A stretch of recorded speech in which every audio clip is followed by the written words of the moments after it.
Ok, buenas noches, clase de Zohar, Parashat Shlach Lecha. Una de mis favoritas, sí. Tanto por el mensaje que hay detrás de esta porción, como por si uno puede visualizar lo que pasa. Aparte, además hay el midrash sobre esta parashá es extraordinario. Todas las explicaciones de qué es lo que realmente encontraron cuando fueron a ver la tierra y demás. Para los que no tienen ni idea de qué se trata nuestra parashá,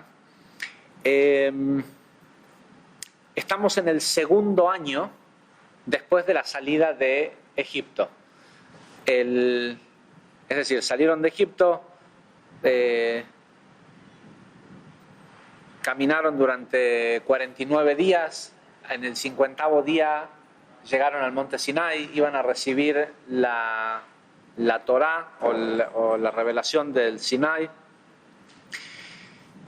y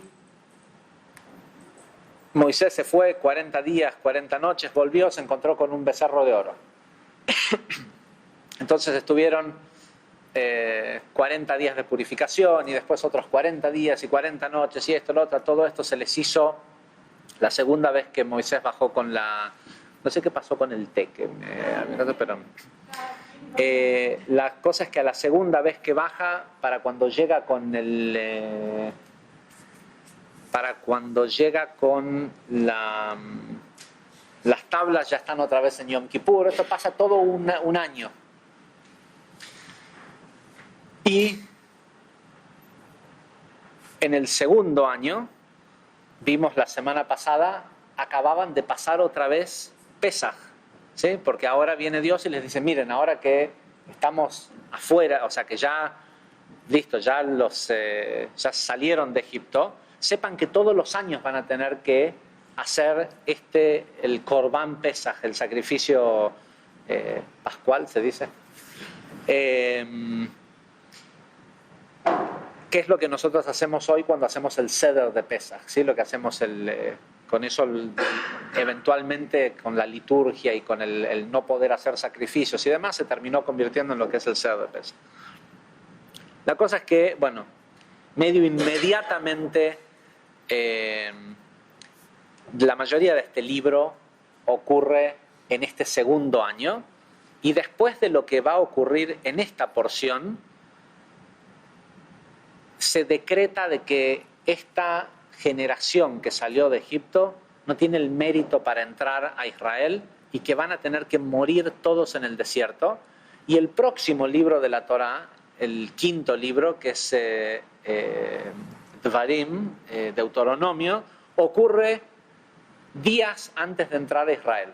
El tema es que al final del segundo, o sea, cuando estaban en este segundo año, al haber terminado un ciclo, te puedes imaginar que un año de caminar, estaban, ¿sí? No es tan lejos Egipto de Israel. Por más que iban a entrar por el Jordán y por Jordania, qué sé yo, no es tan lejos. La cosa es que Dios le dice a Moisés, envía una avanzada, ¿sí? Scouts, exploradores, a que vayan a ver la tierra de Israel. No es que Moisés le decide que esto es importante. Dios le dice a Moisés, manda exploradores a ver la tierra de Israel, la que yo les voy a entregar. Envía a un hombre por cada tribu y que sean los líderes de la tribu. Ya de entrada tenemos en estrategia militar, esto sería lo último que harías, ¿sí? La avanzada siempre es gente descartable. No mandás a todos los generales y a la gente más importante de avanzada. ¿Okay? Pero le dice, mandá a las cabezas, a los líderes de las tribus, y que sepan que están yendo autorizados por Dios, que yo soy el que los mandé, no que vos, Moshe, los estás mandando. Que sepan que yo los mando. ¿Sí? O sea, no te olvides de decirle que no es una idea tuya, sino que es mi idea.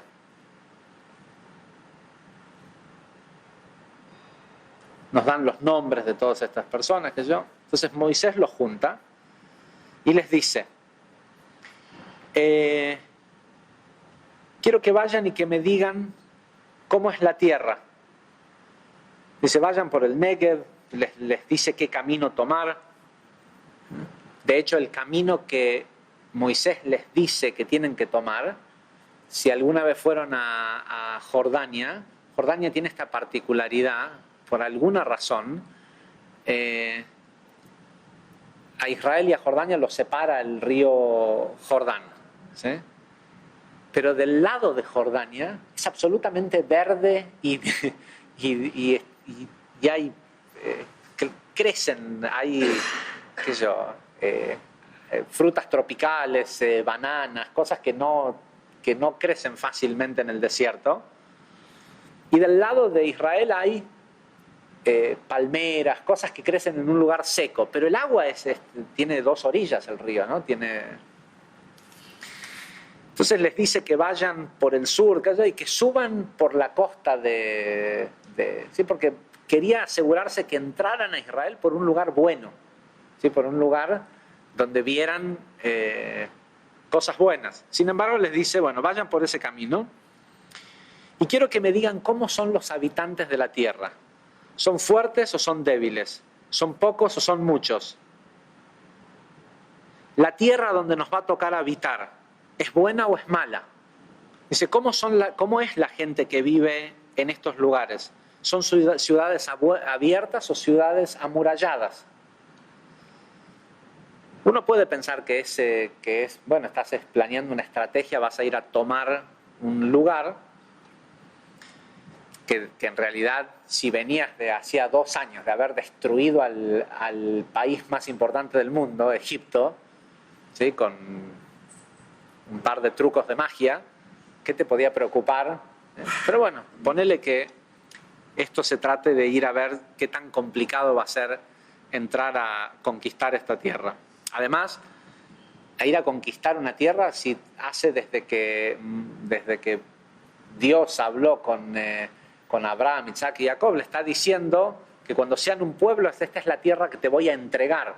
Si me la vas a entregar, seguramente no voy a tener que luchar por ella. O sea, ¿sí? No es, esta es la tierra que te voy a llevar a que conquistes.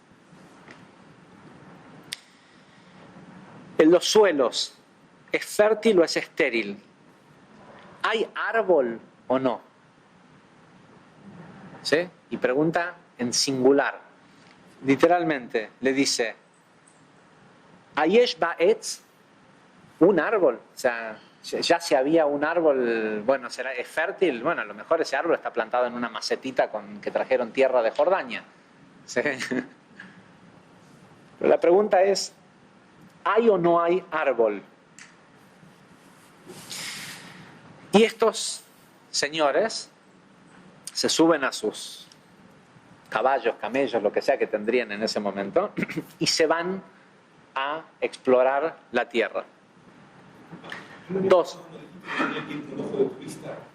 Okay, ya vamos a llegar.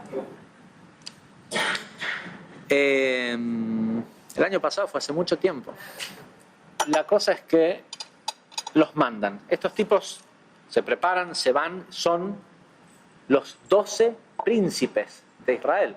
Hay 12 tribus, el uno de miles le dice que es el que tiene que ir. ¿Sí? ¿Quién es el uno de miles? Es el uno. ¿Sí? Que vaya y que se fije, cada uno de ellos en representación de sus tribus. La historia, la mayoría de ustedes ya la conocen. Llegan y se encuentran con que las uvas de los árboles, ¿sí? Son del tamaño de un melón. Lo primero que se les ocurre pensar es que si las frutas de la tierra tienen ese tamaño, los habitantes son gigantes.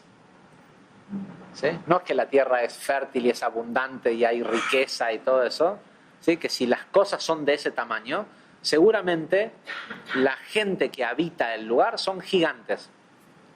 Pero dice literalmente que una de las carrozas que habían llevado, la usaron para llevar un racimo de uvas.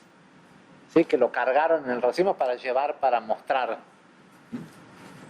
La historia nos termina contando que 10 de los 12 vuelven y dicen: no es tan bueno, la tierra no es tan buena, la gente de ahí es fuerte, no va a ser tan fácil conquistarla, no es tan simple. Y obviamente ninguno de ellos dice: y por lo que me preguntaste, sí hay un montón de árboles, o no hay ningún árbol. 10 regresan con una visión.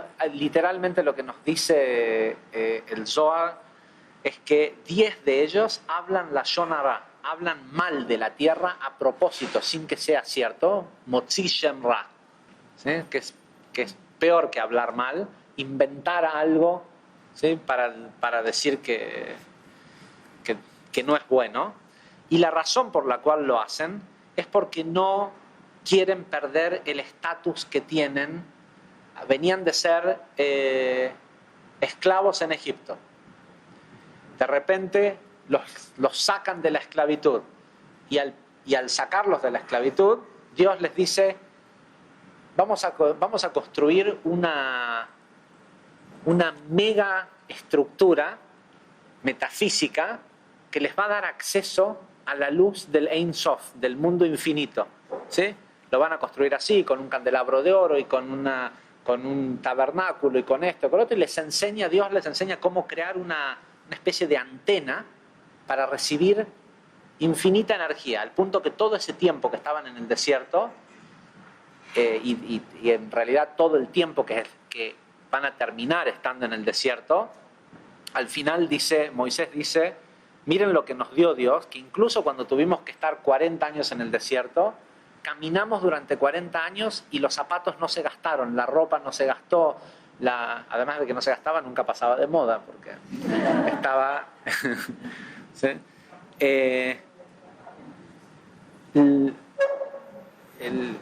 Vivían bajo una total protección. Pero ¿qué pasó? Cuando había que inaugurar ese aparato, Dios le dice: busca a los líderes de las tribus. ¿Qué hace Moisés?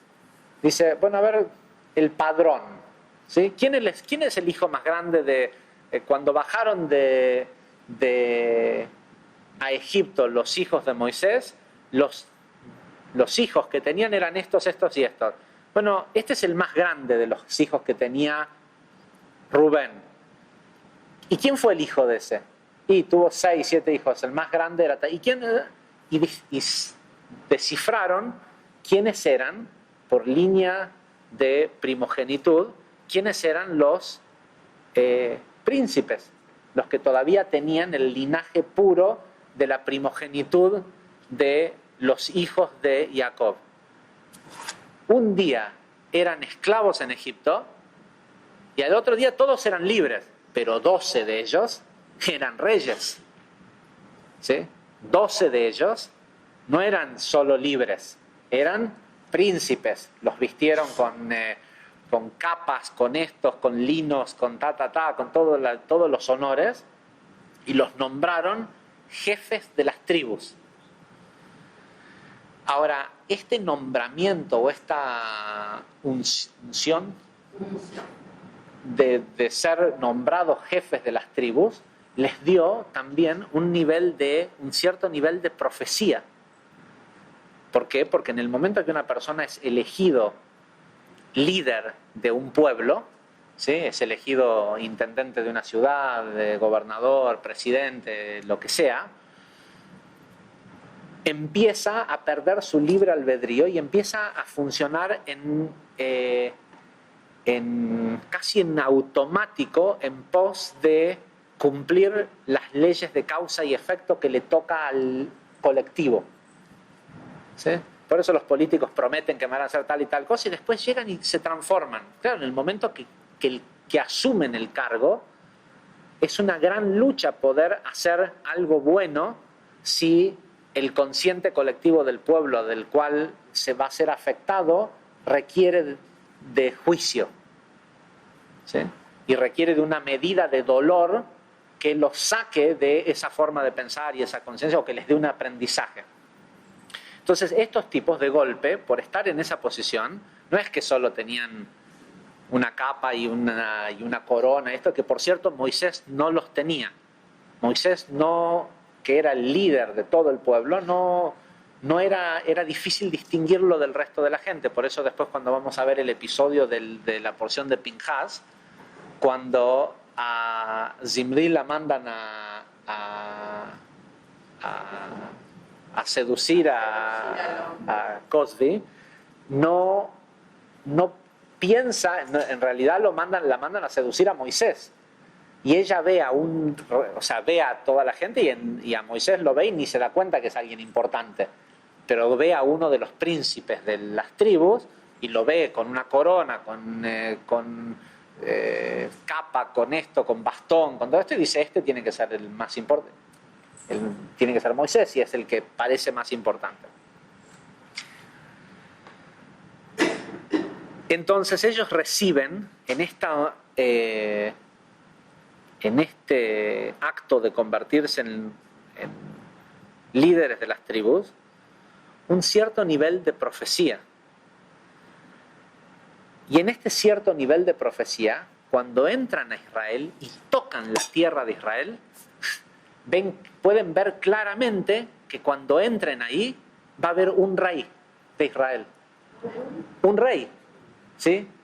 Enseguida se dan cuenta que va a haber, está bien, cada pueblo va a tener su herencia en tierra, esto y lo otro, pero se dan cuenta de que en Jerusalén va a haber un templo donde ese tabernáculo y todo eso, y si no es Aarón, quien sea su descendencia, van a ser los sacerdotes, y que van a nombrar a un rey. ¿Sí? Si sería que pudieron ver que iba a ser Shaul el primer rey o quien sea, la cosa es que se dan cuenta que va a haber un sistema en donde ellos van a dejar de ser reyes. Entonces, ¿qué dicen? ¿Sabes qué?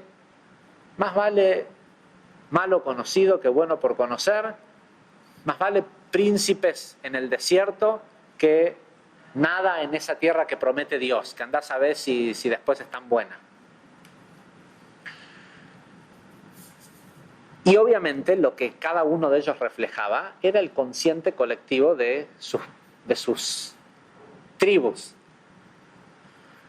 Y la pregunta de Moisés, vayan a ver si hay árbol o no, Moisés no le dice en ningún momento, quiero que vayan y me digan cómo es la tierra, quiero que vayan y me digan cómo son los habitantes, quiero que vayan y me digan cómo es, primero que si los mandó Dios, que Dios no sabe cómo es la tierra, cómo es, ¿no? Moisés les dice, ¿es rica o es pobre? ¿Es fértil o infértil? ¿Son débiles o fuertes? ¿Son malos o buenos? ¿Son muchos o pocos? Les está testeando si tienen en ellos el pecado de Adán, la conciencia de la dualidad del bien y el mal. Les pregunta, ¿y hay árbol? Fíjense si hay árbol, o sea, cuando ustedes entran ahí, ¿pueden ver el árbol de la vida? ¿Por qué no contestan nada acerca del árbol? Porque lo único que vieron fue el árbol del conocimiento, del bien y el mal, bueno, malo, poco, mucho, fértil, infértil. ¿Qué importaba? Podía ser, de hecho, es un desierto y es uno de los países per cápita más productivos del mundo. Importa de cómo es la tierra, todo lo que importa es que tenga brajá, que tenga bendición. Y si habían podido salir de Egipto y derrotar al imperio más grande del mundo, no iban a poder hacer un pase de magia con la varita esa que le dieron a Moisés y hacer que crezca, que salga comida. ¿Sí? Y no solo eso, llegaron y se encontraron que sí había comida. y en abundancia. Pero lo que no había era un lugar para el ego. Y más vale, ¿sí? Queremos un Kabbalah aplicada con con miles de alumnos pero si vienen miles de alumnos y viene uno que es mejor haciendo lo que yo hago y resulta que dejo de ser el líder de esta parte de la organización o de esto otro, ¿sí?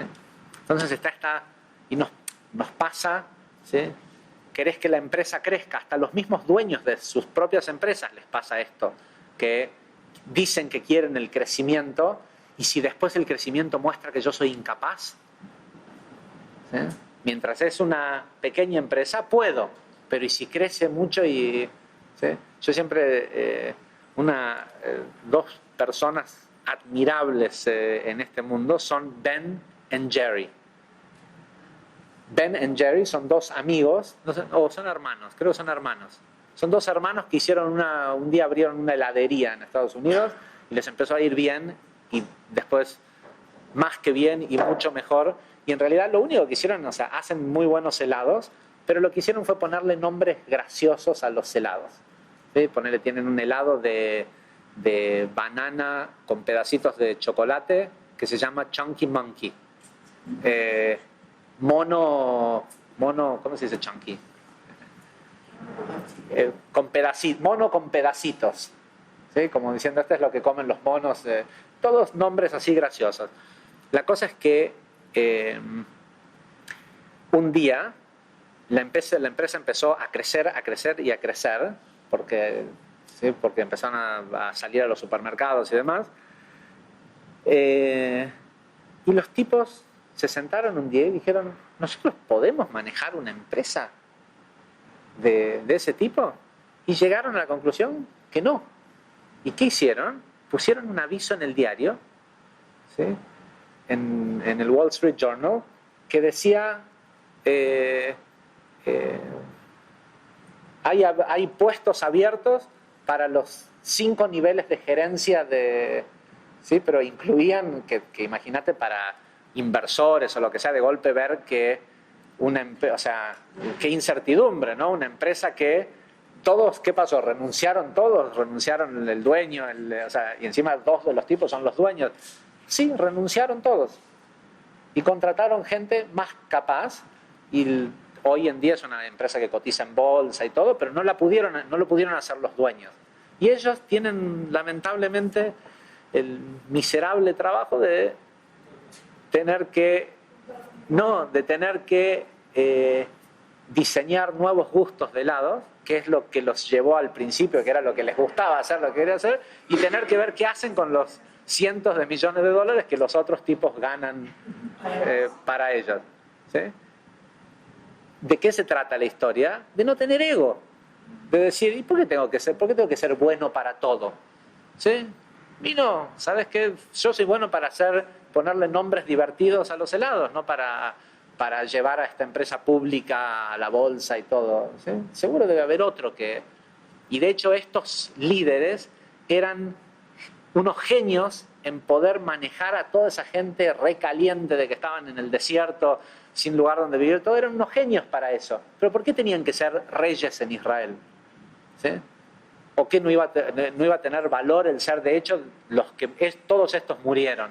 Los próximos terminaron siendo los príncipes de Israel. No eran reyes, no eran el rey, ¿sí? Pero tenían sus territorios divididos.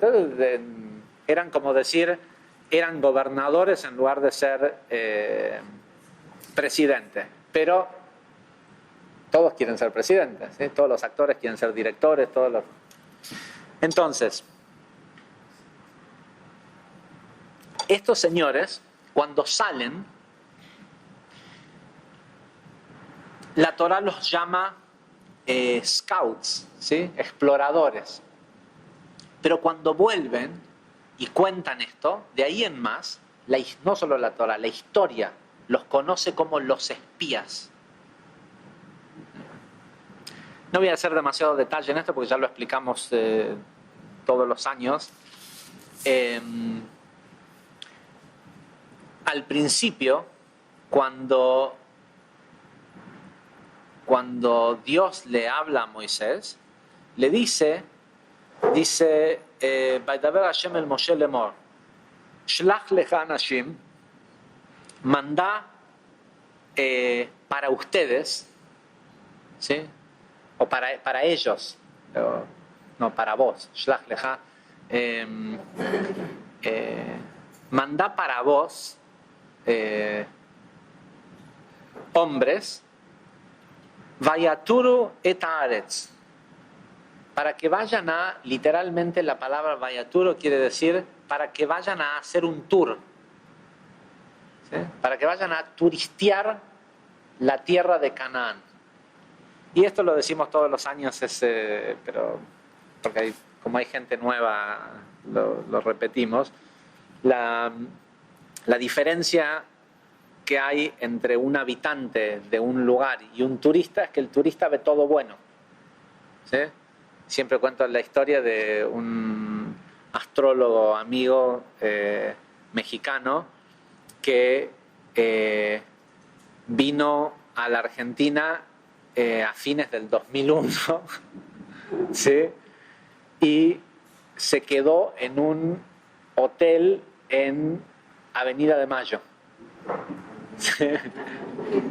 Y yo estaba yo me iba a encontrar con él, lo que sea, pero yo me tuve que viajar y estaba en Perú. Le hablo y le digo, Temoc, le digo, ¿y qué tal? ¿Cómo estás? Dice, ay, qué divino que es Buenos Aires, que esto, y qué pintoresco los argentinos, cómo se quejan y queman llantas, y, ¿sí? Qué pintoresco. Claro, si vos no te tenés que quedar a vivir ahí, está bueno el espectáculo de ver piquetes y ver quemar, sí, es algo pintoresco. ¿Sí? Sí, mirá qué pintoresco los argentinos, dice, cómo queman llantas. Y esa es detrás de esta para allá y siempre la gran lección que la forma el camino a la felicidad pasa por ver la vida como un turista, ¿sí? De verlo como y en realidad, lo explicamos el año pasado con mucho detalle, nosotros somos turistas. Nosotros no venimos de este mundo. Nosotros venimos de Atzilut. Y esto no es nuestra casa. Esto es un lugar donde venimos como turistas por 100 años, 150 años, la cantidad de años que sea que viva una persona. Pero es así, es temporal. Con lo cual, deberíamos de verlo, ¿sí?, como algo pintoresco, incluso mucho de lo... Si viéramos el árbol, si no viéramos la dualidad del bien y el mal, veríamos todo mucho más pintoresco y de hecho, de casi todas las cosas que nos pasan, que pensamos que jamás vas a poder superar, después un día te reís de eso que pasó. Pero de lo que queremos hablar esta noche es de los que no hablaron mal, ¿sí? Hubieron dos que lograron sostener su visión de turistas a pesar de la presión. Los otros tipos con los que salieron de viaje no eran cualquier pibe, ¿sí? Eran otros 10 que, por cierto, tal vez vamos a empezar a explorar esto un poco, pero no es el tema de nuestra clase de hoy.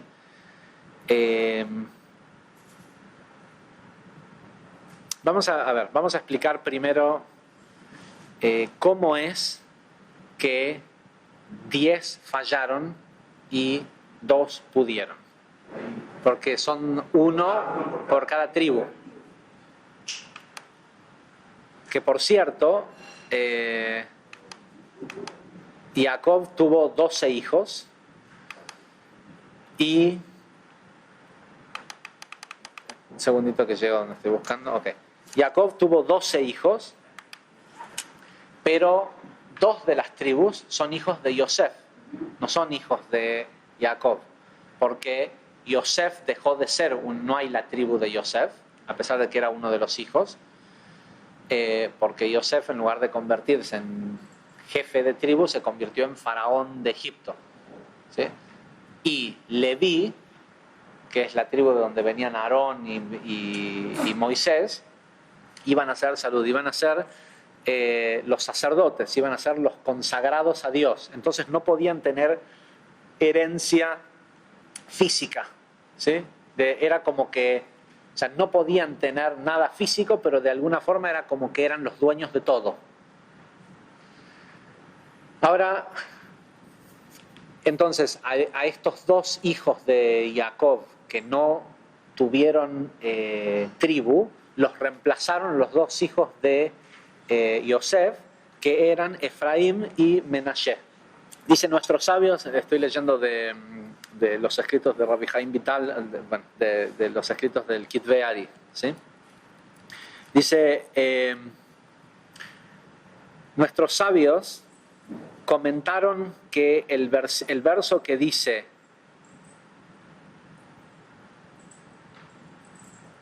y Yosef le dijo a ellos, ustedes son espías.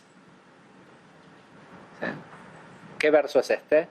Cuando los hermanos de Yosef llegan a Egipto y Yosef es no era en ese momento faraón, pero era el regente de Egipto, y no lo reconocen, Yosef empieza a jugar con ellos para ver si realmente se arrepintieron o no de haber vendido a su hermano, a él, en esclavitud. Les esconde una copa de cosas y los acusa de ser ladrones y ser espías, ¿sí?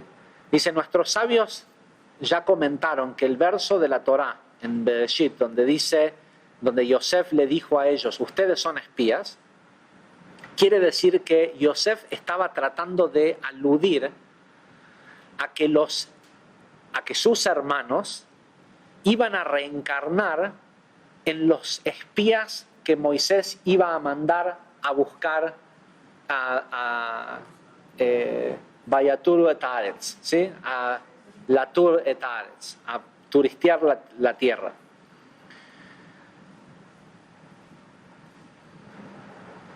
Dice, pero sin embargo, Yoshua, el príncipe de la tribu de Efraín,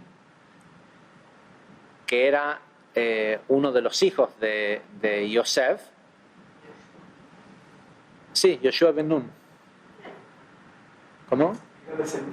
Yoshua ben Nun era uno de los príncipes. No, pero no era hijo. Era descendiente directo. Yoshua ben Nun. Es el que lo sucede. No, Yoshua ben Nun era el príncipe de la tribu de Efraín, si no, ¿por qué lo iban a mandar con los otros príncipes? Y era el primogénito de la línea de primogénitos de Efraín. Era un bisnieto de Yosef, es un tataranieto de Yosef. Entonces dice, pero Yoshua ben Nun, que era el que correspondía a la tribu de Efraín, que es un hijo de Yosef, no era una reencarnación de estos espías. No podía ser, porque Yosef estaba hablándole a sus hermanos, diciendo que ellos iban a encarnar en... ¿sí? Dice, basado en esto, vamos a poder entender este pasaje muy bien. Veamos primero, dice Lari, que cuando la Torá se refiere a los príncipes de Israel, en el primer pasaje, cuando dice que Moisés va a mandar a estos, dice las cabezas de miles de Israel. Mientras que en el pasaje, en la frase, cuando ya los llama espías, la Torá, los llama las cabezas de los hijos de Israel. ¿Quiénes son los hijos de Israel? Los hijos de Jacob. Israel es el nombre que ya tenía Jacob para el momento que sus hijos bajaron a Egipto. La razón por la cual hay esta discrepancia, dice Lari, es por lo siguiente: cuando Dios pudo visualizar que estos príncipes, al llegar a la tierra de Israel, iban a pecar y que Moisés igual deseaba enviarlos. Por eso es que dice Shlach Lecha. Hubo una conversación previa donde Dios le dice, bueno, ahí está la tierra donde van a entrar el coso, y Moisés le dice, no tan rápido. Déjame ver si están en el nivel necesario para poder ir. No era por un tema de déjame que los pruebe. Moisés sabía que él, en ese nivel de profecía que tenía en ese momento, bajaba un tipo de luz que cuando él entrara a Israel, si él, Moisés, físicamente pisaba la tierra de Israel y la tierra de Israel lo reconocía, es decir, había un yihud, una unión entre la tierra de Israel y Moisés, iba a haber una onda expansiva de luz que si la gente que estaba sobre la tierra no tenía vasija para soportarla, todos iban a morir. ¿Sí? Y hubiera sido en vano salir de Egipto y de todo esto. ¿Sí? Moisés entendía lo que podía pasar si él, al nivel de alma que él había llegado, entraba en Malhut de Zeirampín. ¿Sí? Entonces tenía miedo de entrar a Israel y que la gente no estuviera lista. Y le dice a Dios, le dice, déjame que mande a los líderes, que seguro ellos representan el colectivo de cómo está la gente. Por eso Dios le dice, bueno, ¿sabes qué? Shlach lecha, mandalos para vos.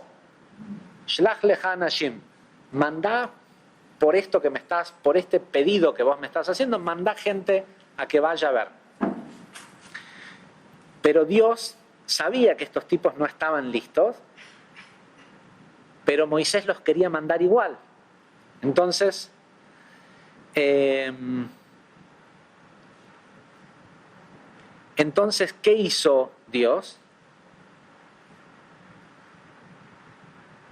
Se le ocurrió un plan de cómo fortificarlos para minimizar el mal en ellos, que fue mandarles un ibur, una impregnación, que no es lo mismo que una encarnación, un ibur de las almas directas de los hijos de Jacob. ¿Sí? ¿Por qué? Porque como sabía que había afinidad de forma, era fácil inyectar en ellos estas almas, porque venían de la misma línea familiar, eran los primogénitos, tenían la totalidad de la línea de sangre. Sabía que iba a ser fácil transferir las almas de estos tzadikim, que en ese momento eran tipos justos, porque para cuando murieron, y nosotros sabemos que las almas de los hermanos de Yosef, ¿sí? Estamos hablando de 400 años antes, para cuando murieron habían hecho suficiente tikkun como para no tener que volver, pero habían aspectos que estaban aún por pagarse o por resolverse. Lo sabemos a esto por la historia posterior, 1000 y pico de años, 1400 años más tarde, la historia de Rabbi Akiva y los 10 mártires que deciden morir voluntariamente para pagar el hecho de que la Torá dice que se pena con la muerte vender a tu hermano en esclavitud. Y como nadie había pagado con la muerte el haber vendido a Yosef, los 10 mártires de los compañeros de Rabbi Akiva, ¿sí?, mueren y ahí terminan con eso. Es decir, estas almas, la parte positiva estaba reservada ya en el jardín del Edén, esperando a la corrección del mundo, y todavía quedaban aspectos mínimos de mal por ser corregidos. ¿Qué hizo Dios? Dijo, ¿sabes qué? Agarro estas almas que están ahí en espera, con todo totalmente corregidas, y se las pongo a estos tipos para que vayan fortificados. El tema es que para la descendencia de los hijos de Yosef no había un alma que ponerles, ¿sí? Porque no habían tribus, ¿sí? Porque Leví y Yosef, digamos, no estaban disponibles en la misma categoría, no ocupaban este puesto de jefes de tribu. Entonces, de golpe, Moisés los va a mandar y los ve distintos. ¿Sí? Ve que tienen... hay dos tipos de formas como un alma tres tipos de formas como un alma se incorpora en un cuerpo. Una es la reencarnación. El alma permanece en ese cuerpo hasta que la persona muere. Otra es lo que se llama impregnación o ibur, que es agregar un alma adicional, y es una cosa positiva que le puede pasar a una persona, que es recibir asistencia de almas totalmente corregidas, de maestros, que lleguen por una cantidad de tiempo, o a lo mejor por toda la vida de esa persona, si la persona no hace nada que los espante, que le baja, cuando nosotros decimos, me empezó a bajar información y visiones y esto y lo otro, no ocurre, no es solo la información. Hay un ibur primero, hay un alma de alguien con ese conocimiento que entra al cuerpo y después la mente de la persona lo empieza a procesar y a entender. ¿Sí? Esa bajada de conocimiento es una ampliación de la vasija de la persona. ¿Sí? De hecho, incluso en Shabbat pedimos recibir ampliaciones. Ok, y después el tercer tipo no es positivo, que es un dibug, que es una posesión. ¿Sí? Que es que cuando la persona vibra muy bajo, hay almas bajo vibrantes que están sin cuerpo, porque no tienen mérito de volver a encarnar, ni siquiera de vivir una vida sufrida, y se pegan a personas que en ese momento, por la razón que sea, están en igualdad de forma y se alojan en la gente.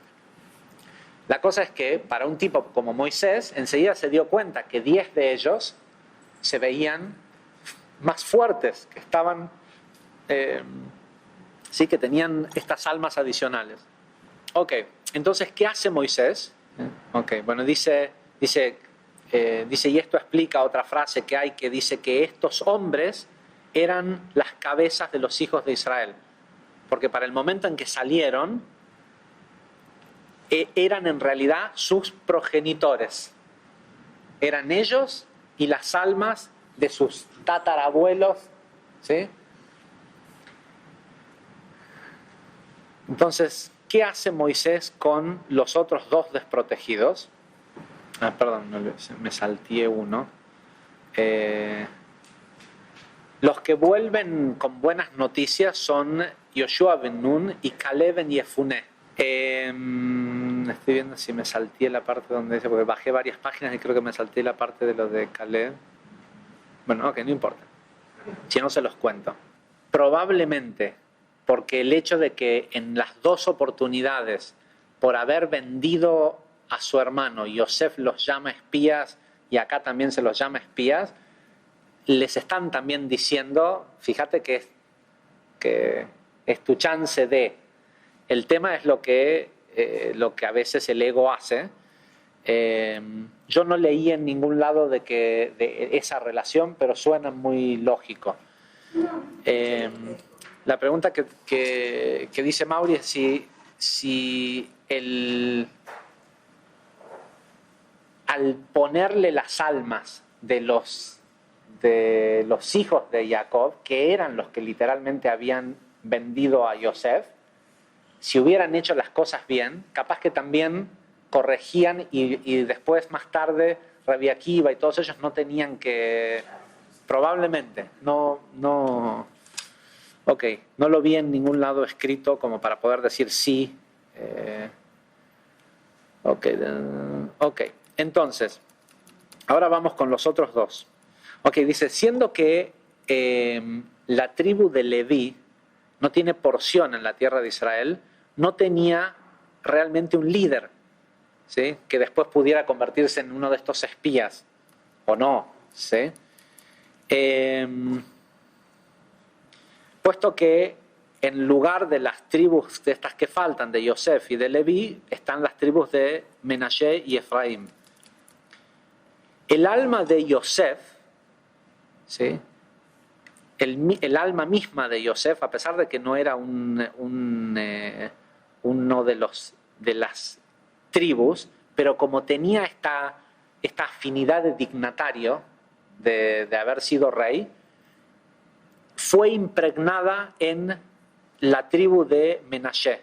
Ahora, en el caso de Yoshua, se quedó sin nada, ¿sí? Que era el de la tribu de Efraín, no tenía, estaba como yendo desprotegido, puesto que no tenía esta impregnación, dice, ¿sí? Del progenitor de su tribu.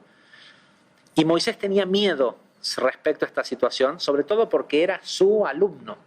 Yoshua ben Nun era, si bien era uno de los príncipes, era el sirviente de Moshe.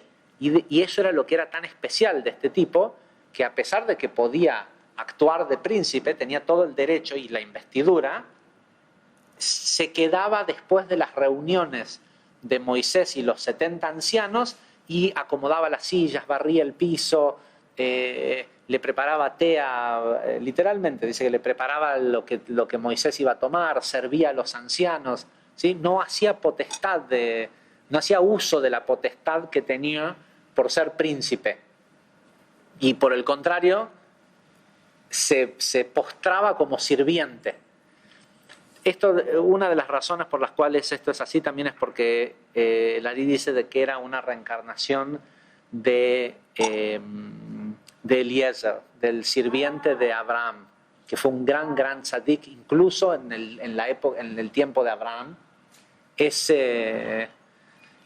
llamado, él se autollamaba sirviente, pero en realidad era el compañero de estudio de Abraham. Era un gran tzadik, era un tipo muy elevado, un gran sabio, pero siempre que se presentaba, y de hecho tenía acceso a toda la riqueza de Abraham.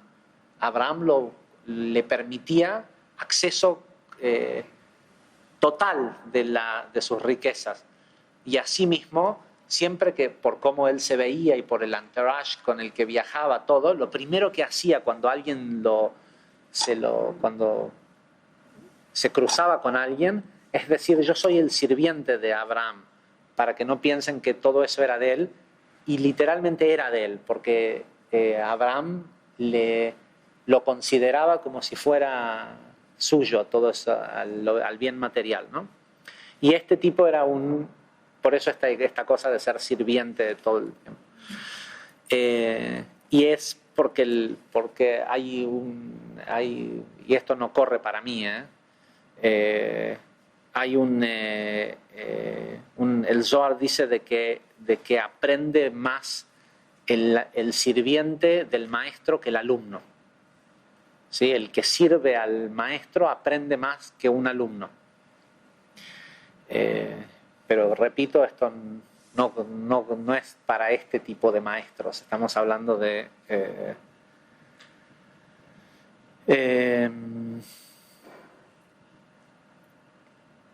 ok, entonces, ¿qué hace Moisés?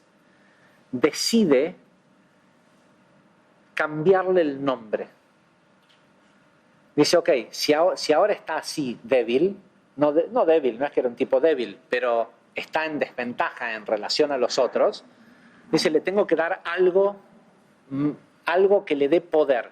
Y lo que hace es cambiarle el nombre, que era Hoshea, y le agrega una letra Yud enfrente, y ahora se llama Yoshua. Pero la diferencia que hace esto es que con una letra Yud enfrente, ahora el principio de su nombre dice Yud Kei. ¿Sí? Le agrega, Yud Kei por sí mismo es un nombre de Dios. Uno de los nombres de Dios es Yah. ¿Sí? Más allá de que es la mitad del nombre Yud Kei Vav Kei. Pero lo que hace es que dice, bueno, no hay un alma para ponerle, le pongo a Dios mismo en su... ¿sí? ¿Por qué pudo hacer esto Moisés? Porque Moisés era quien tenía el derecho a la tribu, a ser el príncipe de la tribu de Leví. ¿Sí? Si bien la tribu de Leví no está, el hijo mayor de la tribu de Leví era Aarón, pero a Aarón le habían cambiado había dejado de ser de la tribu de Leví, se había convertido en Cohen, en los sacerdotes, y el segundo en rango de ese linaje de sangre era Moisés. Entonces dijo, si yo tengo el poder de transferirle a él un alma, ¿qué le voy a transferir? ¿La de Leví, que era otro espía? No, le transfiere esta esencia divina, ¿no? Ok, ahora, el otro hijo de la descendencia de Yosef está con dudas, porque él sabe que a él no le corresponde uno de esas tribus. Si bien dice que no me voy a entrar en demasiado detalle porque nos vamos de cosas, pero ¿qué hace antes de ir a la tierra? Pasa por Hebrón, por las tumbas de Abraham, Isaac y Jacob, y va a rezarle a ellos. ¿Por qué? Porque como él se da cuenta que él no tiene padre, no tiene linaje de esos padres, dice, ¿sabes qué? Voy más arriba. Voy a los padres de todos, ¿sí? Y va a donde nosotros estuvimos en la cueva de Macpelá y reza y le pide protección, pide ir a la tierra de Israel protegido por los patriarcas.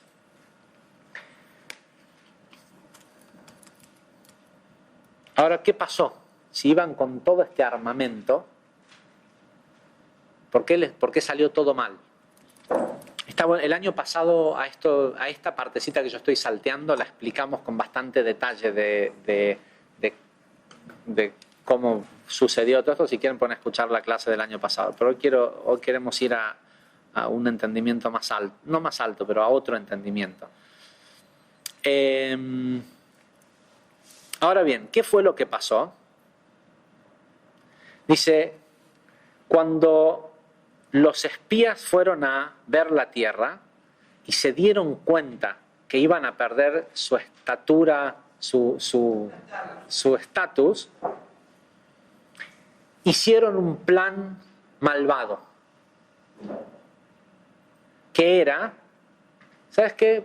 Vamos a denigrar un poco la tierra, no vamos a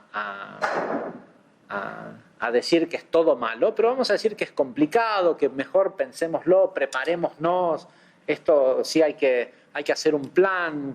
¿Qué vamos a decir? Si le decimos que está todo bien, mañana venimos acá y lo perdemos todo. ¿Sabes qué? Aunque sea, arreglemos nuestros negocios, nuestras cosas. Nuestros negocios no de negocio, sino de ¿sí? ¿Cómo se dice? Your business, nuestros asuntos. Dice, y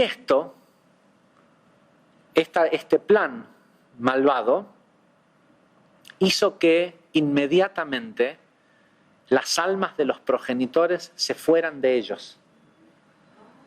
¿Por qué? Dice, porque como sabemos, hay dos tipos de formas de cómo un alma llega a un cuerpo. Uno es a través del proceso de Gilgul, de reencarnación, donde el alma no puede irse, está prisionero en ese cuerpo hasta el día que la persona muere. Pero el otro tipo de ingreso a un cuerpo, que es Ibur, la impregnación, está ahí para hacer cosas positivas. Y en el momento que esas almas, que son almas elevadas, que son almas que llegaron a su nivel de estar solo en puro bien, ven que en ese cuerpo está por pasar algo de mal, no se le puede permitir que esas almas que vinieron solo a ayudar, ellas no tienen, ¿sí?, puedan a entrar en contacto e impurificarse. Entonces, inmediatamente, ante el ir a hacer algo malo, las almas, los Iburim, se tienen que ir. No tienen opción, se tienen que ir. y la persona pierde todas esas adiciones. Más aún, el Ari explica que el nivel de ruach del alma de una persona, el progreso espiritual de una persona, se va de la persona cuando la persona quiere hacer algo negativo. ¿Sí? El ruach de una persona no conoce el mal. El nivel de alma ruach nunca en la historia del mundo hizo algo malo. ¿Sí? El ruach nunca está presente en el cuerpo de una persona cuando la persona hace un cortocircuito. Por eso es que a la gente que constantemente hace cosas malas se les dice desalmados. ¿Sí? Porque no es posible que el alma esté presente cuando el mal está presente. No hay afinidad de forma, no es un castigo ni nada, es incapacidad de permanecer. ¿Sí? Porque el mal es puro egoísmo y el nivel de ruach es una parte de la luz. Es una parte de iluminación, entonces no coinciden por vibración y se espantan. Dice, y esta es la razón por la cual también esta es la razón por la cual la Parashá dice que fueron condenados a morir, pero los 11 tipos estos siguen apareciendo después en la historia. ¿Sí? Pero condenados a morir quiere decir que se les fue el libur, dice, y se convirtieron en débiles. Y por eso esto es lo que dice, es el significado místico de lo que explican nuestros sabios, que una persona débil, incluso cuando respira, debe ser llamada muerto. ¿Sí? Un débil, un rasha, es lo mismo que si estuviera muerto. Esta es una primer parte de la lección, que es el tema de que lo que uno va consiguiendo lo puede perder en un momento. Ahora, hay otro tema mucho más profundo del cual no vamos a entrar en mucha profundidad hoy, pero tengámoslo en cuenta porque en algún momento haremos un seminario o algo.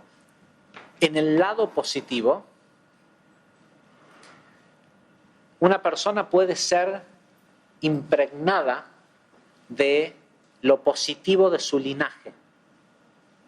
Por eso dice el mandamiento, pero a aquellos que hacen el bien, les haré el bien durante miles de generaciones. Es decir, no importa cuántas generaciones hacia atrás, si hay tzadikim en el linaje de una persona, esos tzadikim pueden asistirlo.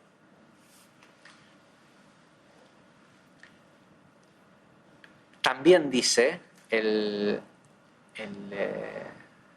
mandamiento que hasta 4 generaciones a los que me odian o a los que odian las leyes de causa y efecto y todo esto, los visitaré con el mal. Y lo explicamos en hace 2 clases de Zohar atrás. ¿Cuál es el mal? Son las partes de tikkun que queda por hacerse. La mayoría de la gente del mundo anda por la vida acarreando el mal de sus familiares, sin saberlo. ¿Sí? Por eso yo siempre, muchas veces hago la pregunta y digo, ¿quién sabe el nombre de su bisabuelo? Ah, no, bueno, o sea que si no sabes el nombre de tu bisabuelo, capaz que ni siquiera sabes qué hizo en su vida, ni qué tipo de persona fue, ni qué... ¿Sí? Pero hay una gran chance que vos estés acarreando a tu bisabuelo. No en la totalidad, pero en aspectos difíciles en tu vida, son aspectos difíciles tal vez de la vida de tu bisabuelo. La semana pasada, este Shabbat, cuando leímos la clase de Zohar de la semana pasada, como teníamos Shavuot, no explicamos un montón de cosas de la parashá, que las explicamos después el sábado a la mañana en Shabbat. Una de ellas es la famosa frase Kuma Hashem. ¿Sí? Cuando se levantaba el tabernáculo, Moisés le decía al tabernáculo, levántate Dios, Kuma Hashem. Y esa misma frase se dice cuando uno hace inmersiones en una mikve. La palabra Kuma, levántate, y mikve, inmersión, son exactamente las mismas letras acomodadas en otro orden. Y lo que nos dice el Zohar es que cuando la persona se postra, se baja a sí misma, se sumerge, se levanta Dios en él. La mayoría de la gente, cuando mira hacia su linaje, lo utiliza para elevarse a sí mismo, para mostrarse importante ante los demás. Y lo que hizo Caleb ben Yefuné fue ir a postrarse ante los padres, ante los avot, ante los patriarcas. ¿Por qué? Porque él entendió que había un riesgo en los hijos de Jacob, en eso que estaban haciendo. Y que en lugar de decir yo soy un príncipe y esto y lo otro, él dijo yo soy huérfano, yo no tengo mérito. En la ley judía, en la halajá, cuando decimos la ley judía es el cómo funciona el cosmos, ¿sí? La ley dice que un huérfano tiene derecho a elegir su padre adoptivo. Sí, su padre adoptivo, su tutor. Pero el tutor no tiene derecho a rechazarlo. ¿Sí? Si un chico huérfano dice, se ilumina y dice Bill Gates, ¿sí? Legalmente, metafísicamente, según las leyes del universo, Bill Gates no tiene permiso a rechazarlo.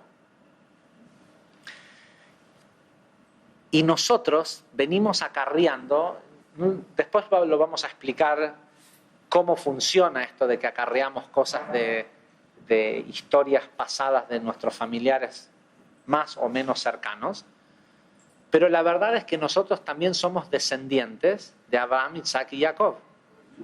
Y según nos prometió Dios, por miles de generaciones nos pueden hacer el bien, ¿sí? Miles de generaciones.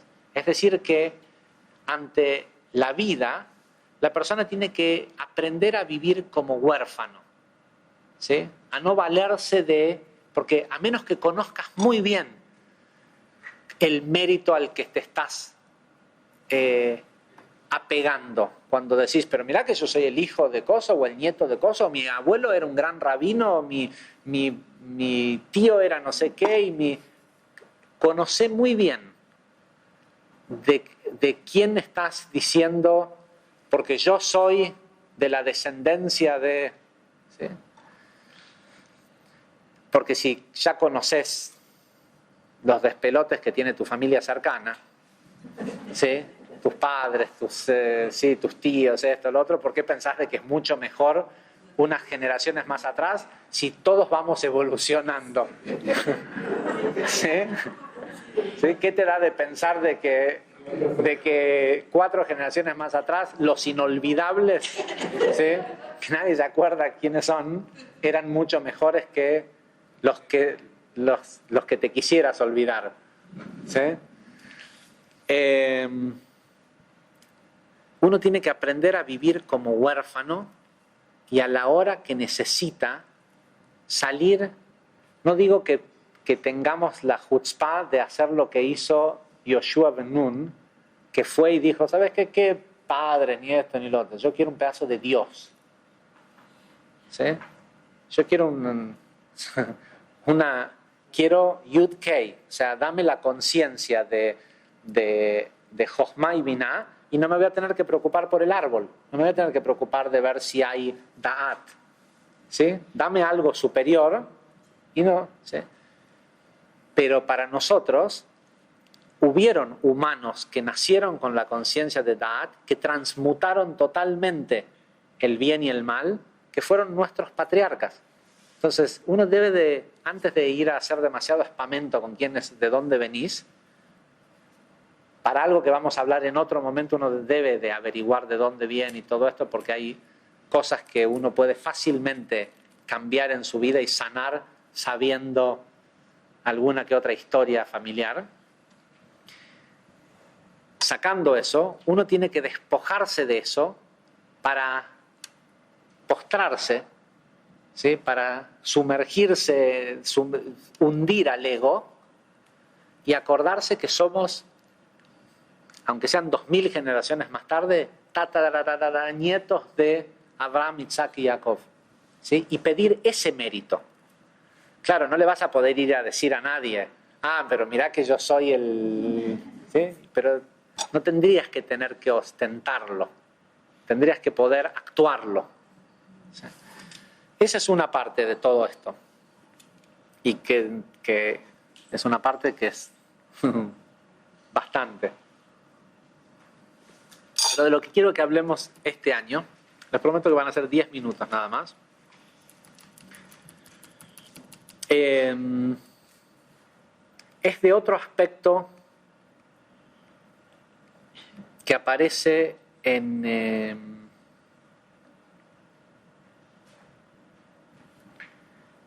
lo que explica el Ari sobre esta parashá.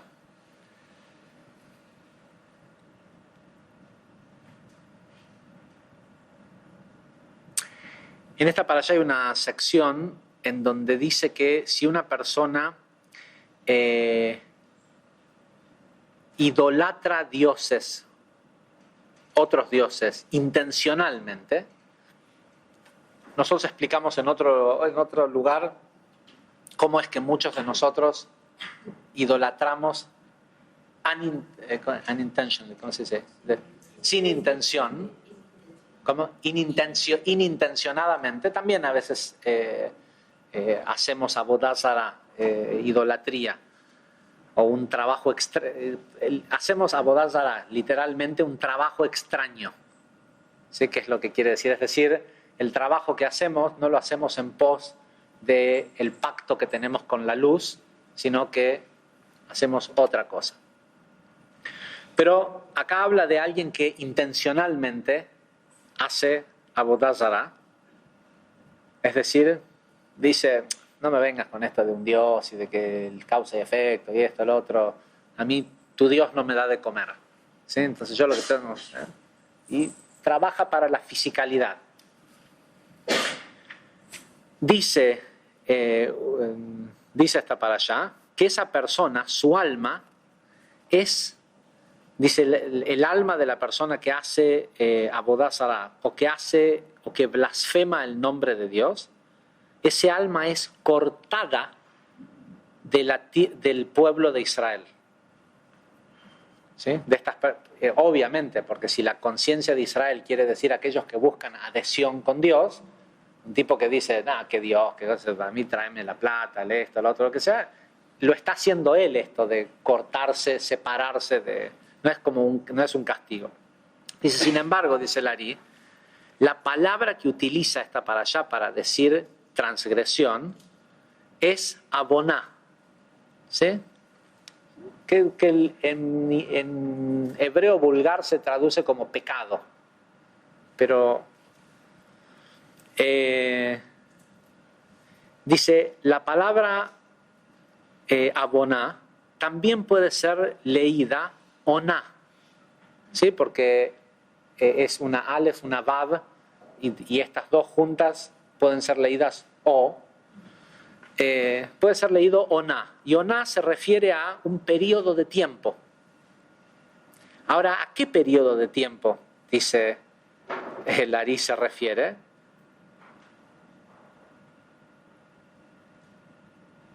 Se refiere, hay otra frase, que ahora les voy a decir de dónde proviene, porque la verdad yo no sé de dónde proviene. ¿Qué hice? Dice, ¿a qué se refiere? Dice, hay una frase que la verdad estaba buscándola cuando se cerró. Acá está. Ok. Espérenme que voy a abrir esto grande, si no se nos va. Me olvidé que tengo acá el libro impreso, podría haberlo buscado rápidamente.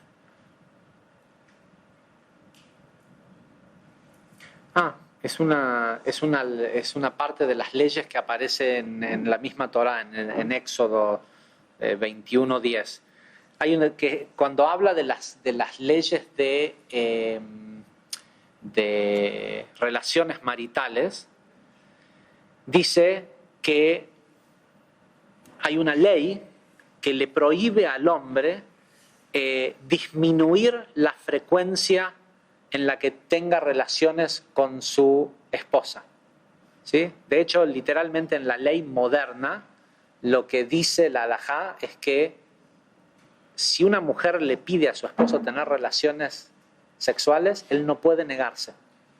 ¿Sí? Pero sí al revés. ¿Sí?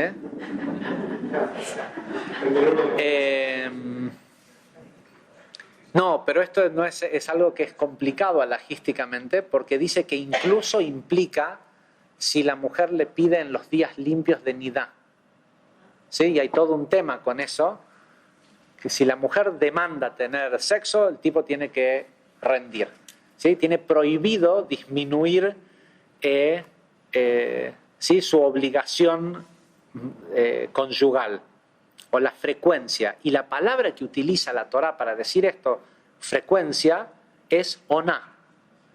¿Sí? Es esta misma palabra.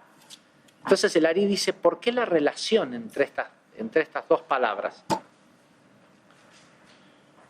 Dice, y ahora lo explica, ¿no? Dice, esto es lo que quiere decir. Esto significa que el alma en cuestión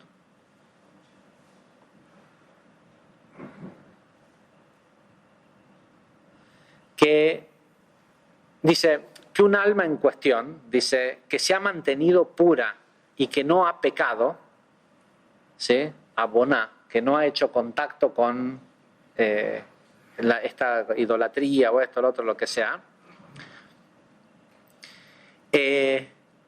Dice, se le permite incluso tener relaciones con su alma gemela en el paraíso, más allá del cuerpo físico. Y por consiguiente, de la unión de almas gemelas en el paraíso, escuchen esto, el Zohar dice, emanan las almas de los Gerim, de los convertidos, de los conversos, de la gente que nace con un cuerpo no judío y que en su vida decide convertirse al judaísmo o apegarse a Israel, a este concepto. No sé si saben, y fíjense esto, o sea, de dos almas absolutamente puras que tienen relaciones en el paraíso, es decir, no con cuerpos físicos, generan las almas. ¿Sí? ¿Saben cuál es la diferencia entre un alma de un convertido y un alma de un judío común? Las almas de los judíos comunes empiezan con nefesh. ¿Sí? Son primero animales que tienen Rav Ashlag hace la pregunta, creo que lo hablamos este Shabbat. Rav Ashlag hace la pregunta, viniendo de que Rav Ashlag había nacido en un país donde el hebreo no era su idioma original. Cuando uno no habla un idioma desde el nacimiento, tiene la capacidad de cuestionar por qué se dice así o asá. ¿Sí? Cuando vos hablas un idioma, pensás que eso es lo que es. ¿Sí? Entonces, Rav Ashlag pregunta, ¿por qué a la reencarnación en hebreo se le dice Gilgul Neshamot, ruedas del alma? ¿Sí? ¿Por qué no hay una palabra simple que diga, como decimos, Ibur, Dibug? ¿Sí? ¿Por qué a la reencarnación se le llama Gilgul Neshamot, ruedas del alma? Y Rav Ashlag lo explica así. Dice, todos los seres humanos del mundo nacen con un alma animal. Si a través de su trabajo logran que ese alma animal y ese cuerpo sirva a Dios, en recompensa Dios les regala un alma que rueda. ¿Sí? Gilgul Neshamot puede ser leído ruedas del alma o almas que ruedan. Dice, ¿qué es un alma que rueda? Dice, en Atzilut hay unas almas que cuando bajan al mundo ruedan y ruedan y ruedan y no paran de rodar hasta que encuentran la Torá. ¿Sí? Son las almas que buscan la espiritualidad. Buscan y buscan y buscan y no paran. Dice, esas almas son un regalo que se les hace a las personas que en algún momento de su vida o algo ¿sí?, estuvieron dispuestos a transmutar suficiente a ir en contra del deseo del cuerpo, y muchas veces es a través de sufrimiento, ¿sí? Y por eso el sufrimiento genera el despertar espiritual. Es un regalo que le hacen, ¿sí?, que le dan una de estas almas que ruedan. Y la diferencia del alma de un converso y un alma de Israel es que las almas de Israel todas nacen en el estado de Nefesh. Los Gerim, cuando se convierten al judaísmo, automáticamente tienen un alma de Ruach. Y el alma de Ruach es el tipo de alma con el que nació Moisés, no con el que nacen los judíos normales, ¿sí? Por eso hay todo un montón de leyes específicas acerca de que cuando una persona se convierte al judaísmo, es algo tremendo para la persona que le recuerda que alguna vez no fue judío, ¿sí?, o lo hace sentir mal o lo que sea, no porque es un tema de, che, pongamos unas leyes sociales de que el pobre tipo este hizo todo ese trabajo para convertirse al judaísmo, che, no lo hagamos sentir mal, de que nada que ver con eso. El que sale perjudicado es la persona que lo hace, no es por cuidarlo al converso, ¿sí?, es por cuidar a la persona, porque es como faltarle el respeto a un tzadik. Se lo considera automáticamente. Entonces ese tipo de almas, la que se le pega a un converso, solo puede ser concebida de la relación entre dos almas que en este mundo lograron la pureza y logran llevarse su alma gemela al mundo por venir, ¿sí? De la unión en el mundo por venir generan los tipos de almas que después reciben las personas que... Y la diferencia básicamente del por qué un alma de Israel nace en un cuerpo o en una familia no judía es porque el proceso de conversión implica que ya no le es electivo cumplir la Torá, tiene obligación de cumplir la Torá.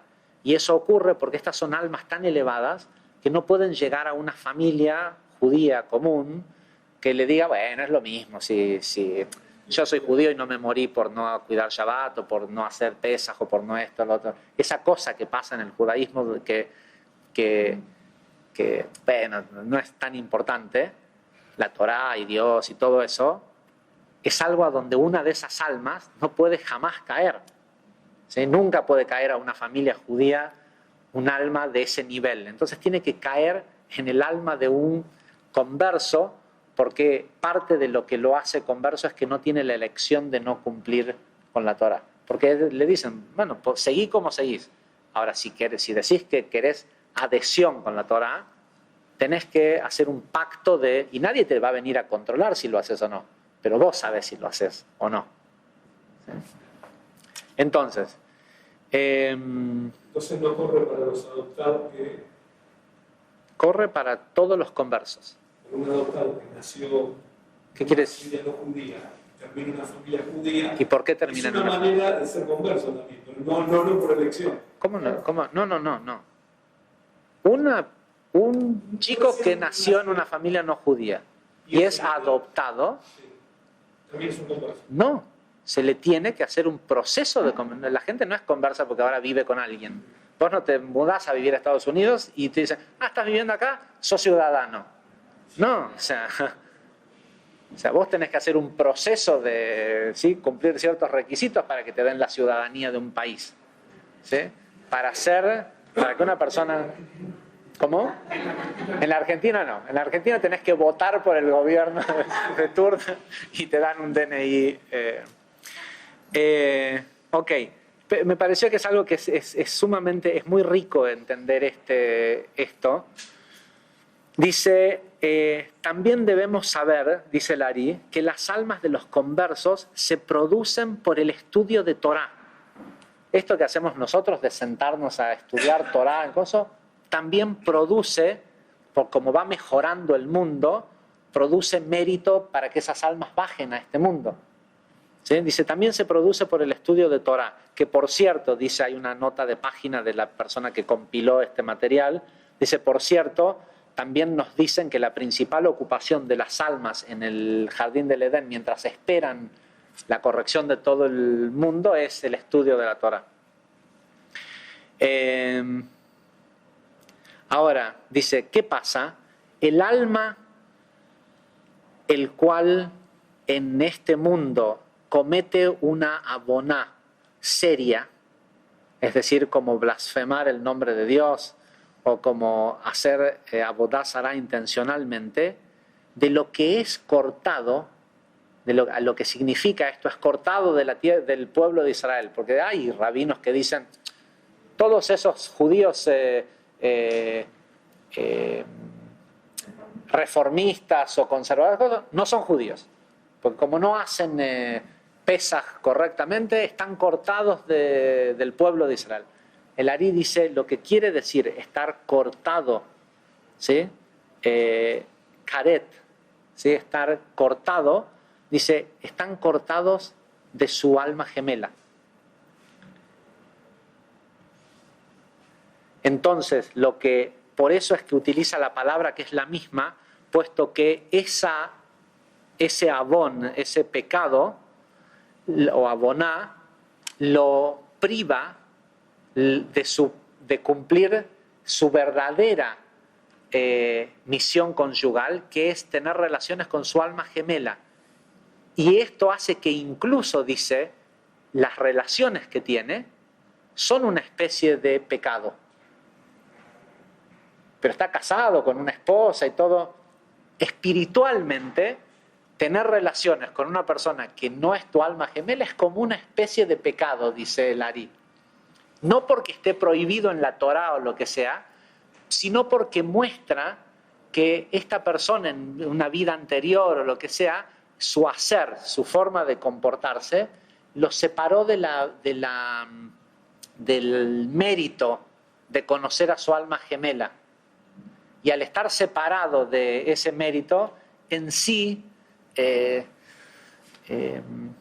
dice, y el Ari hace una aclaración, dice, tenemos que saber que no todo, que no es que lo que sea, que todo lo que dice la Torá, que se considera una contravención, te corta de tu alma gemela. Dice específicamente, dice, es sobre todo la idolatría, es el involucrarse en idolatría, y los hombres que tratan de no tener hijos, ¿sí? Los hombres que dicen, ¿sí? que hacen, no es que no pueden o que no se les da o lo que sea, sino los hombres que hacen un esfuerzo puntual de no tener descendencia. Pasa esto, que hay gente, hombres que dicen, no, yo para qué quiero tener hijos y criarlos y esto y lo otro. Hoy pasa mucho esto. Dice, y el gran castigo que tiene eso, que lo que se hace la persona a sí mismo, no es que Dios se enoja y lo separa de su pueblo, esto, no, dice, lo que hace es que no le permite tener relación con su alma gemela. Bueno, esto es la explicación de eso, pero a mí lo que me pareció interesante es que en el proceso de explicarnos de qué quiere decir estar cortado, y fíjense que lo que considera el Zohar como lo peor que le puede pasar a una persona es estar cortado de su alma gemela. ¿Sí? Es como que lo pone en el peor de los del ¿Perdón? Sí, claro. Lo que le va a pasar es lo que ya explicamos en otra para allá, que es que será puesto en una casa y no lo dejarán salir hasta su debido tiempo. Esa es una frase de Teilim que se explica que cada matrimonio que tiene después una persona es una especie de cárcel en la que tiene que aprender ciertas cosas hasta que salir a su debido tiempo, es que cuando es liberado, la próxima... Generalmente casi nadie se casa en primeras nupcias con su alma gemela, a menos que sean estas almas muy elevadas. Los matrimonios son como unas especies de mini infiernos. No como algo malo, sino como lugares de corrección.